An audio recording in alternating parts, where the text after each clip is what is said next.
ಸತ್ಯ ಭಾಳ ಮಹತ್ವಪೂರ್ಣವಾದುದು. ಇಂಥ ಸತ್ಯದ ಬದುಕನ್ನು ಜ್ಞಾನಿಗಳು, ವಿಜ್ಞಾನಿಗಳು, ತತ್ವಜ್ಞಾನಿಗಳು ಇದನ್ನೇ ಗುರಿಯಾಗಿರಿಸಿಕೊಂಡು, ಇದನ್ನೇ ಬದುಕಿನ ಧ್ಯೇಯವನ್ನಾಗಿರಿಸಿಕೊಂಡು ಜಗತ್ತಿನೊಳಗೆ ಬಾಳಿ ಬದುಕಿಲ್ಲೇನು? ಒಬ್ಬ ಶ್ರೇಷ್ಠ ಖಗೋಳ ಶಾಸ್ತ್ರಜ್ಞ ಆಗಿ ಹೋಗಿದ್ದಾನೆ ಜರ್ಮನ್ ದೇಶದೊಳಗೆ.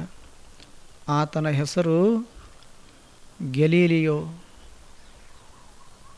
ಆತ ಹೇಳಿದ, ಗೆಲೀಲಿಯೋ ಅನ್ನುವಂತಹ ಶ್ರೇಷ್ಠ ಖಗೋಳ ಶಾಸ್ತ್ರಜ್ಞ ಹೇಳಿದ, ಇದು ಏನು ಕಣ್ಣಿಗೆ ಕಾಣಿಸ್ತದಲ್ಲ ಜಗತ್ತ, ಈ ಭೂಮಿ ತನ್ನ ಮೈಸುತ್ತ ತಿರುಗುತ್ತದ. ಅಷ್ಟೇ ಅಲ್ಲ, ಸೂರ್ಯನ ಸುತ್ತಲೂ ಈ ಭೂಮಿ ತಿರುಗುತ್ತದ ಅಂತ ಸತ್ಯವನ್ನು ಜಗತ್ತಿನ ಜನಗಳ ಎದುರಿಗೆ ಮಂಡಿಸಿದ. ಕಾಣುವ ಭೂಮಿ ಇದು ಸ್ಥಿರ ಅಲ್ಲ, ತಿರುಗುತ್ತದ, ಸುತ್ತುತ್ತದ. ತನ್ನ ಮೈ ಸುತ್ತ ಅಷ್ಟೇ ಸುತ್ತುವುದಲ್ಲ, ಸೂರ್ಯನ ಸುತ್ತಲೂ ತಿರುಗುತ್ತದ ಭೂಮಿ ಅಂತ ವಾದವನ್ನು ಮಂಡಿಸಿದ. ಆದರೆ ಜಗತ್ತಿನ ಜನ ಕೇಳಬೇಕಲ್ಲ, ಅವ್ರದ್ದೊಂದು ವಾದ ಬೇರೆ ಇತ್ತು. ಅವರು ಹೇಳಿದರು, ಅರಿಸ್ಟಾಟಲ್ನಿಂದ ಹಿಡ್ಕೊಂಡು ಇಂದಿನ ತನಕ ಎಷ್ಟು ವಿದ್ವಾಂಸರಾಗಿ ಹೋಗಿದಾರ ಜಗತ್ತಿನೊಳಗೆ, ಕ್ರೈಸ್ತ ಧರ್ಮದ ಏನು ಪವಿತ್ರ ಗ್ರಂಥ ಬೈಬಲ್ ಅಂತ ಮಹಾನ್ ಗ್ರಂಥದೊಳಗೆ ಉಲ್ಲೇಖ ಮಾಡ್ಯಾರ. ಏನು ಭೂಮಿ ತಿರುಗುವುದಿಲ್ಲ ಅಂತ ಮಾಡ್ಯಾರ. ಜಗತ್ತಿನ ಶ್ರೇಷ್ಠ ಧರ್ಮ ಗ್ರಂಥಗಳು, ಧರ್ಮ ಸಂಸ್ಥಾಪಕರು, ವಿದ್ವಾಂಸರು, ಜ್ಞಾನಿಗಳು ಭೂಮಿ ತಿರುಗುವುದಿಲ್ಲ ಅಂತ ಉಲ್ಲೇಖ ಮಾಡ್ಯಾರ. ನೀನೊಬ್ಬ ಭೂಮಿ ತಿರುಗುತ್ತದಂತ ಹೇಳಕತ್ತಿದೆಲ್ಲ, ನಿನ್ನ ಮಾತು ಕೇಳಬೇಕೇನು ನಾವು? ನಿನ್ನ ಮಾತು ಸತ್ಯ ಅಂತ ನಂಬಬೇಕೇನು ನಾವು? ಹಂಗಾಗೋದಿಲ್ಲ. ನೀನು ಒಬ್ಬ ಹೇಳಿದ್ರೆ ಕೇಳೋದಿಲ್ಲ, ನಮ್ಮ ಸಂಖ್ಯೆ ಹೆಚ್ಚದ. ಅದಕ್ಕೆ ನೀನು ಹೀಗೇ ವಾದವನ್ನು ಮಂಡಿಸಿದಿ ಅಂದ್ರೆ, ಪ್ರತಿಪಾದನೆಯನ್ನು ಮಾಡಿದಿ ಅಂದ್ರೆ ನಿನಗೆ ಶಿಕ್ಷೆ ಕೊಡ್ತೀವಿ ಅಂದರು. ಆವಾಗ ಗೆಲೀಲಿಯೋ ಹೇಳಿದ, ಸತ್ಯ ಇರೋದನ್ನು ನಾ ಹೇಳ್ತಾ ಇದ್ದೀನಿ, ನೀವು ಒಂದಿಷ್ಟು ಜ್ಞಾನದ ದೃಷ್ಟಿಯಿಂದ ನೋಡ್ರಿ, ಆವಾಗ ನಿಮಗೂ ಗೊತ್ತಾಗತ್ತದ ಇದು ಭೂಮಿ ತಿರುಗಾಕತ್ಯದ, ಸೂರ್ಯನ ಮೈ ಸುತ್ತಾಕತ್ಯದ ಅಂತ ಹೇಳಿದ. ಆದ್ರೆ ಕೇಳೋ ಪ್ರಸಂಗದೊಳಗೆ ಇರಲಿಲ್ಲ ಇವರು. ಇವರಂದರು, ಇವನ್ನ ಹೀಗೆ ಬಿಟ್ರೆ ಜಗತ್ತಿನ ಜನಗಳ ತಲೆ ಕೆಡಿಸ್ತಾನ, ಇವನಿಗೆ ಶಿಕ್ಷೆಗೆ ಗುರಿಪಡಿಸ್ಬೇಕಂತ ತಿಳ್ಕೊಂಡು ಎಲ್ಲರೂ ಒಂದು ಪೆನ್ನ ಹಾಳಿ ಹಿಡ್ಕೊಂಡು ಹೇಳಿದರು, ನೀ ಏನು ಹೇಳಕತ್ತಿದೆಲ್ಲ ಭೂಮಿ ತಿರುಗುತ್ತದಂತ ತಿಳ್ಕೊಂಡು ಇದು ತಿರುಗುದಿಲ್ಲ ಅಂತ ಸಹಿ ಮಾಡಂದ್ರು. ಏನಂದ್ರು? ಇದು ತಿರುಗುದಿಲ್ಲ, ತನ್ನ ಮೈ ಸುತ್ತನೂ ತಿರುಗುದಿಲ್ಲ, ಸೂರ್ಯನ ಮೈ ಸುತ್ತನೂ ತಿರುಗುದಿಲ್ಲ ಅಂತ ಸಹಿ ಮಾಡಂತ ಸಹಿ ಮಾಡಿಸ್ಕೊಂಡ್ರು.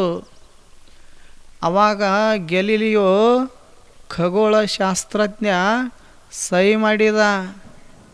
ಯಾರ ಸಲುವಾಗಿ? ಇವ್ರ ಸಮಾಧಾನಕ್ಕೆ. ಮಾಡಿದ ಬಳಿಕ ಒಂದು ಚಲೋ ಮಾತು ಹೇಳಿದ, ಗೆಲೀಲಿಯೋ ಸಹಿ ಮಾಡ್ಯಾನಂತ ತಿಳ್ಕೊಂಡು ನೀವು ಮಾಡಿಸ್ಕೊಂಡ್ರಿ ಅಂತ ತಿಳ್ಕೊಂಡು ಭೂಮಿ ತಿರುಗೋದು ಬಿಡೋದಿಲ್ಲ, ಅದು ತಿರುಗೋದೇ. ನಾನು ಸಹಿ ಮಾಡಲಾರ್ದಕ್ಕಿಂತ ಮೊದಲು ತಿರುಗುತ್ತಿತ್ತು, ಈಗ ಮಾಡಿದ ಬಳಿಕೂ ತಿರುಗಾಕತ್ತೈತಿ. ಆದ್ರೆ ನಿಮಗೆ ಗೊತ್ತಾಗೋಲ್ದಲ್ಲ, ನಾ ಹೇಳಿದ್ದು ಸತ್ಯ ಹೇಳಕತ್ತೀನಿ. ನೀವು ಹೇಳುವ ಮಾತಿನೊಳಗೆ ಸುಳ್ಳದ, ನಾನು ಹೇಳುವ ಮಾತಿನೊಳಗೆ ಸತ್ಯವೇ ತುಂಬ್ಯದ. ಒಂದಿಷ್ಟು ಪರಾಮರ್ಶಿಸಿ ನೋಡಿ ಅಂತ ಎಷ್ಟು ಹೇಳಿದ್ರೂ ಕೇಳಲಿಲ್ಲ. ಕೊನೆಗೆ ಒಂದು ದಿವಸ ಗೊತ್ತಾಯಿತು. ಏನು? ಗೆಲಿಲಿಯೋ ಹೇಳಿರತಕ್ಕಂಥ ಮಾತು 100% ಸತ್ಯದ ಅನ್ನುವಂಥ ಸಂಗತಿ ಜಗತ್ತಿಗೆ ಗೊತ್ತಾಗಿತ್ತು. ಆದರೆ ಕಾಲ ಮಿಂಚಿ ಹೋಗಿತ್ತು. ಹೇಳುವ ಉದ್ದೇಶ, ಶಿಕ್ಷೆ ಕೊಟ್ಟರು ಸಹಿತ ಸತ್ಯ ಹೇಳೋದು ಬಿಡಲಿಲ್ಲ. ಯಾರು? ಗೆಲಿಲಿಯೋ. ಆದ್ದರಿಂದ ಜಗತ್ತಿನ ತತ್ವಜ್ಞಾನಿಗಳಾಗಲಿ ವಿಜ್ಞಾನಿಗಳಾಗಲಿ ಸತ್ಯವನ್ನು ಆರಾಧನೆ ಮಾಡಿದರು, ಪ್ರೀತಿಸಿದರು. ಇರೋದನ್ನೇ ಜೀವನದ ತುಂಬೆಲ್ಲ ಪ್ರತಿಪಾದನೆ ಮಾಡಿದರು. ಆದ್ದರಿಂದ ಇಂತಹ ಸತ್ಯಕ್ಕಾಗಿ ನಾವು ಜೀವನವನ್ನು ಸಾಗಿಸಬೇಕೇ ವಿನಃ ಸುಳ್ಳು ಹೇಳಿಕೊಂಡು ಬದುಕನ್ನು ಮಾಡಬಾರದು. ಹಾಗೆ ಇಲ್ಲೊಬ್ಬ ಹುಡುಗ ವಿಪರೀತ ಸುಳ್ಳು ಹೇಳ್ತಿದ್ದ. ಎಷ್ಟು ಸುಳ್ಳು ಹೇಳ್ತಿದ್ದ ಅಂದ್ರೆ ಇವನಷ್ಟು ಊರಾಗ ಯಾರೂ ಸುಳ್ಳು ಹೇಳ್ತಿರೋದಿಲ್ಲ, ಅಷ್ಟು ಸುಳ್ಳು ಹೇಳವ.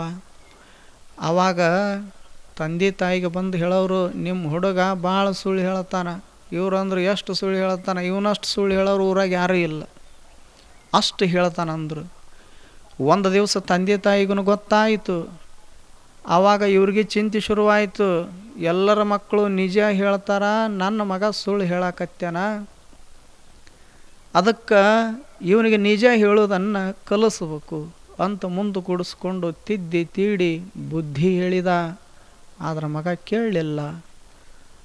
ಕೊನೆಗೆ ಇವನ್ನ ಹಿಂಗೆ ನಾವು ಉಪದೇಶ ಮಾಡಿದರೆ ಕೇಳೋದಿಲ್ಲ, ಪ್ರಾಯೋಗಿಕವಾಗಿ ಏನಾದರೂ ಒಂದಿಷ್ಟು ಮಾಡಿಸ್ಬೇಕಂತ ತಿಳ್ಕೊಂಡು ಪಕ್ಕದ ಹಳ್ಳಿಯೊಳಗೆ ಹರಿಶ್ಚಂದ್ರ ನಾಟಕ ಇತ್ತು.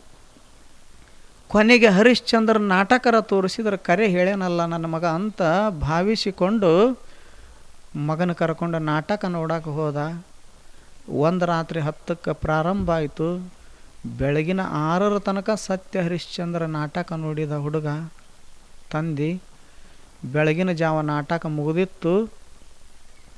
ಊರಿಗೆ ಬಂದರು. ಮುಂದೆ ಕೂಡಿಸ್ಕೊಂಡು ತಂದೆ ಕೇಳಿದ, ಅಲ್ಲೋ ಇಟ್ಟು ದಿವಸ ತಿಳಿದು ಹೇಳಿದು ತಿಳಿಲಾರ್ದ ಹೇಳಿದು ಸುಳ್ಳು ಹೇಳಿದಿ, ಹೇಳುವಲ್ಯಾಕ? ಇಂದ ರಾತ್ರಿ ತುಂಬೆಲ್ಲ ನಾಟಕ ನೋಡಿದೆಲ್ಲ ಸತ್ಯ ಹರಿಶ್ಚಂದ್ರಂದು. ಆ ಸತ್ಯ ಹರಿಶ್ಚಂದ್ರನ ಸತ್ಯವನ್ನು ಕಣ್ಣಿನಿಂದ ಕಂಡಾದ್ರೂ ಸಹಿತ ಈಗರ ನಿನಗೆ ಸತ್ಯ ಹೇಳಬೇಕಂತ ಅನಿಸೇದೇನು ಅಂತ ತಂದೆ ಕೇಳಿದ. ಇವ ಅಂದ, ನಮ್ಮ ಮನೆ ದೇವ್ರ ಆಣಿ ಮಾಡಿ ಹೇಳ್ತೀನಿ, ನಿನ್ನ ಆಣಿ ಮಾಡಿ ಹೇಳ್ತೀನಿ, ಎಂದೂ ಸತ್ಯ ಹೇಳೋದಿಲ್ಲ ಅಂದ. ಆಶ್ಚರ್ಯ ಆತ ಅವಂಗ. ಯಾಕ ಅಂದ, ಮತ್ತು ಸತ್ಯ ಹೇಳೋದ್ರಿಂದ ಹರಿಶ್ಚಂದ್ರ ಸುಡುಗಾಡ ಕಾಯಕತ್ಯಾನ. ಸತ್ಯ ಹೇಳೋದ್ರಿಂದ ತನ್ನ ಜನ್ಮ ಕೊಟ್ಟ ಮಗುನ ಭೂಮಿಯೊಳಗೆ ಮಣ್ಣಿನೊಳಗೆ ಹೂಳಬೇಕಂದ್ರೆ ಮತ್ತು ಮಡದಿ ತಾಳಿನ ಒತ್ತಿ ಇಟ್ಕೊಂಡು ಮತ್ತು ಇಷ್ಟು ಕಷ್ಟಪಟ್ಟನಂದ ಬಳಿಕ ಸತ್ಯ ಹೇಳೋದ್ರಿಂದ ಇಷ್ಟು ಕಷ್ಟಪಡ್ಬೇಕಾಗ್ತದಂದ್ರೆ ನಾಯ ಕೇಳಕೊಲಿ ಸತ್ಯನ ಅಂದವ. ಹೇಳ್ಬೇಕನ್ನೋರು ಹೇಳ್ತಾರೆ, ಒಳಗೆ ಹೇಳಬಾರದು ಅನ್ನೋದಿತ್ತಂದ್ರೆ ಹೀಗಾಗತ್ತದ. ಅಂದ್ರೆ ಸತ್ಯ ಹೇಳೋದ್ರಿಂದ ಕಷ್ಟ ಬಂದೈತಿ ಹರಿಶ್ಚಂದ್ರಗ, ನನಗೂ ಬಂದಿತ್ತಲ್ಲ ಅಂತ ಇವ ಮತ್ತೆ ಸುಳ್ಳ ಮುಂದುವರಿಸಿದ ಹೊರತು ಸತ್ಯ ಹೇಳಬೇಕಂತ ಅನಿಸ್ಲಿಲ್ಲ ಹುಡುಗನಿಗೆ. ಅದಕ್ಕೆ ನಾವೇನು ಮಾಡೋದು, ಇಂಥ ಎಲ್ಲ ದೃಷ್ಟಾಂತಗಳನ್ನು ತಿಳ್ಕೊಳ್ಳೋದು, ಬದುಕಿನೊಳಗೆ ಮೈಗೂಡಿಸಿಕೊಳ್ಳೋದು. ಆದ್ದರಿಂದ ಏನು ಮಾಡೋದು, ಎಷ್ಟೇ ಕಷ್ಟ ಬರುವಲ್ವ್ಯಾಕ, ಎಷ್ಟೇ ನಷ್ಟ ಆಗವಲ್ದ್ಯಾಕ, ಎಷ್ಟೇ ತಾಪತ್ರಯಗಳು ಬದುಕಿನ ತುಂಬೆಲ್ಲ ಬರುವಲ್ವ್ಯಾಕ, ಆದರೆ ಸತ್ಯವನ್ನು ಮಾತ್ರ ಬಿಡಬಾರದು. ಜೀವನದ ತುಂಬೆಲ್ಲ ಅದನ್ನೇ ಮೈಗೂಡಿಸಿಕೊಂಡು ಬದುಕಬೇಕು. ಇಮ್ಯಾನುಯಲ್ ಕ್ಯಾಂಟ್ ಅಂತ ಒಬ್ಬ ಹೊರದೇಶದ ಶ್ರೇಷ್ಠ ತತ್ವಜ್ಞಾನಿ. ಆತ ಜೀವನದ ತುಂಬೆಲ್ಲ ಸತ್ಯವನ್ನೇ ಆರಾಧನೆ ಮಾಡಿದ, ಸತ್ಯವನ್ನೇ ಆಧರಿಸಿಕೊಂಡು ಬಾಳಿ ಬದುಕಿದ. ಈಗ ಆತನಿಗೆ 80-90 ವರ್ಷ ತುಂಬಿದ್ದುವು. ಹೀಗ ಒಂದು ದಿವಸ ಮಲಕೊಂಡಿದ್ದ. ಆ ಶ್ರೇಷ್ಠ ಪರಮ ತತ್ವಜ್ಞಾನಿಯ ಬಳಿಗೆ ಒಬ್ಬ ಯುವಕ ಬಂದ, ತರುಣ ಬಂದು, ಮಹಾನುಭಾವರೇ, ನಿಮ್ಮ ಹೆಸರ ಜಗತ್ತಿನ ತುಂಬೆಲ್ಲ ಹರಿವೆದ, ನಿಮ್ಮ ಕೀರ್ತಿ ವಾರ್ತೆ ಜಗತ್ತಿನ ತುಂಬೆಲ್ಲ ತುಂಬ್ಯದ. ಎಲ್ಲಿ ನೋಡಿದ್ರೂ ನಿಮ್ಮ ಹೆಸರು ಹೇಳ್ತಾರೆ ಜನ. ಅಷ್ಟು ಶ್ರೇಷ್ಠ ಜ್ಞಾನಿಗಳು ನೀವು, ತತ್ವಜ್ಞಾನಿಗಳದಿರಿ. ಆದ್ರೆ ಈಗಾಗಲೇ ತಮಗೆ 80-90 ವರ್ಷ ತುಂಬ್ಯಾವು. ಅದಕ್ಕೆ ಕೊನೆಗಳಿಗೆ ಒಳಗದಿರಿ. ನಿಮಗೊಂದು ಪ್ರಶ್ನೆ ಕೇಳಬೇಕಂತ ಮಾಡೀನಿ, ಉತ್ತರ ಹೇಳ್ತೀರೇನೋ ಅಂತ ಯುವಕ ಹೇಳಿದ. ಆವಾಗ ಅವರಂದ್ರು ತತ್ವಜ್ಞಾನಿಗಳು, ಏನು ಕೇಳ್ತಿ ಕೇಳು, ಸಾಧ್ಯ ಆದ್ರೆ ಹೇಳ್ತೀನಿ ಅಂತ ಅವರಂದ್ರು. ಇವ ಅಂದ, ಮತ್ತು 80-90 ವರ್ಷ ಆದ್ರೂ ಸಹಿತ ನೀವು ಮದುವೆ ಯಾಕಾಗಿಲ್ಲ ಅಂತ ಕೇಳಿದವ. ಅಂದ್ರೆ ಇವರು ಮದುವೆ ಆಗಿರಲಿಲ್ಲ. ಅವ ಕೇಳಿದ, 80-90 ವರ್ಷ ಆದ್ರೂ ಸಹಿತ ನೀವು ಮದುವೆ ಯಾಕಾಗಲಿಲ್ಲ? ಆವಾಗ ಅವರೊಂದು ಚಲೋ ಮಾತು ಹೇಳಿದರು. ಈಗ ನನಗೆ 80-90 ವರ್ಷ ಆಗ್ಯಾವಲ್ಲ, ನಾನು ಜೀವನದ ತುಂಬೆಲ್ಲ ಸತ್ಯದ ಶೋಧನೆಯೊಳಗೆ ಆಯುಷ್ಯದ ಸಮಯವನ್ನು ಕಳೆದೀನಿ. ಆದ್ರೆ ಮದುವೆ ಆಗಬೇಕನ್ನುವಂಥ ಭಾವನೆ ನನ್ನೊಳಗೆ ಬರಲಿಲ್ಲ. ಯಾಕೆ? ಮದುವೆ ಆಗಕ್ಕೆ ನನಗೆ ಸಮಯನ ಸಿಕ್ಕಿಲ್ಲ. ಸತ್ಯದ ಶೋಧದೊಳಗೆ ಎಲ್ಲ ಜೀವನದ ಆಯುಷ್ಯವನ್ನು, ಕ್ಷಣಗಳನ್ನು, ಸಮಯವನ್ನು ಕಳೆದೀನಿ. ಮದುವೆ ಆಗಾಕ ಸಮಯ ಸಿಕ್ಕಿಲ್ಲಂದ. ನಮಗೆ ಮೊದಲು ಮದುವೆ ಬೇಕು. ಈಗ ಹುಡುಗರನ್ನ ಕೇಳ್ರಿ, ಕನ್ಯೆ ಸಿಗ್ಲಾರ್ದಕ್ಕೆ ಒದ್ದಾಡಕತ್ತೇವೆ. ಎಲ್ಲ ಕಡೆಗೆ, ನಮ್ಮ ಕಡೆಗೆ ಸಹಿತ ಬರ್ತಾರೆ. ಎಲ್ಲರ ನಿಮ್ಮೂರ ಕಡೆಗೆ ಅದ ಅನ್ರಿ ಒಂದು ಅಂತಾರೆ. ಅಂದ್ರೆ ಇನ್ನು ಇವ್ರ ಸಲುವಾಗಿ ಕನ್ಯೆ ಹುಡುಕ್ಬೇಕು ನಾವು ಪ್ರವಚನ ಮಾಡೋದು ಬಿಟ್ಟು.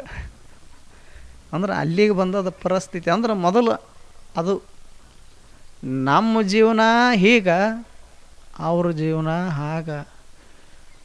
80-90 ವರ್ಷ ಆದ್ರೂ ಸಹಿತ ಇನ್ನೂ ಸತ್ಯವನ್ನು ಸಂಶೋಧನೆ ಮಾಡಬೇಕನ್ನುವಂಥ ಇಮ್ಯಾನುಯಲ್ ಕ್ಯಾಂಟಲ್ಲಿ ಮೊದಲ ಮದುವೆ ಆಗ್ಬೇಕು ನಂದು, ಯಾ ಸತ್ಯ ತಗೊಂಡು ಏನು ಮಾಡೋದು ಅನ್ನುವಂಥ ನಾವೆಲ್ಲಿ?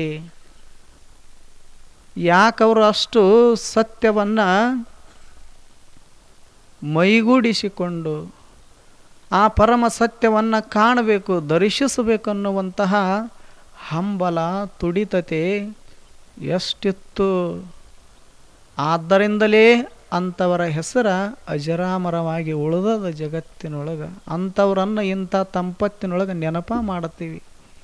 ಸಂತರು, ಶರಣರು ಯಾವ ದೇಶದವರಾದ್ರೇನಾಯಿತು, ಯಾವ ಕಾಲದವರಾದ್ರೇನಾಯಿತು, ಯಾರಾದ್ರೇನಾಯಿತು, ಚಲೋ ಎರಡು ಮಾತು ಸತ್ಯದ ನುಡಿಗಳನ್ನು ಹೇಳ್ತಾರಂದ ಬಳಿಕ ಯಾರ್ಯಾಕಿರ್ವಲ್ರೇಕ? ಅವರನ್ನು ನಾವು ಗೌರವಿಸಬೇಕು, ಅವರನ್ನು ನಾವು ಆಧರಿಸಬೇಕು. ಅಂದಾಗಲೇ ನಮ್ಮ ಬದುಕು ಭವ್ಯ ಆಗ್ತದೆ. ಆದ್ದರಿಂದ ಜಗತ್ತಿನ ಎಲ್ಲ ದಾರ್ಶನಿಕರು, ಅನುಭಾವಿಗಳು, ತತ್ವಜ್ಞಾನಿಗಳು ಸತ್ಯವನ್ನು ಅಷ್ಟು ಪ್ರೀತಿ ಮಾಡಿದರು, ಅಷ್ಟು ನಡೆಯೊಳಗೆ ನುಡಿಯೊಳಗೆ ತುಂಬಿಕೊಂಡು ಬಾಳಿ ಬದುಕಿದ್ರು. ಹಾಗೆ ನಾವು ಒಂದಿಷ್ಟು ಸತ್ಯದ ಆಧಾರದ ಮ್ಯಾಲ ನಮ್ಮ ಬದುಕನ್ನು ನಿರ್ಮಾಣ ಮಾಡಿಕೊಳ್ಳಬೇಕು, ಕಟ್ಟಿಕೊಳ್ಳಬೇಕು.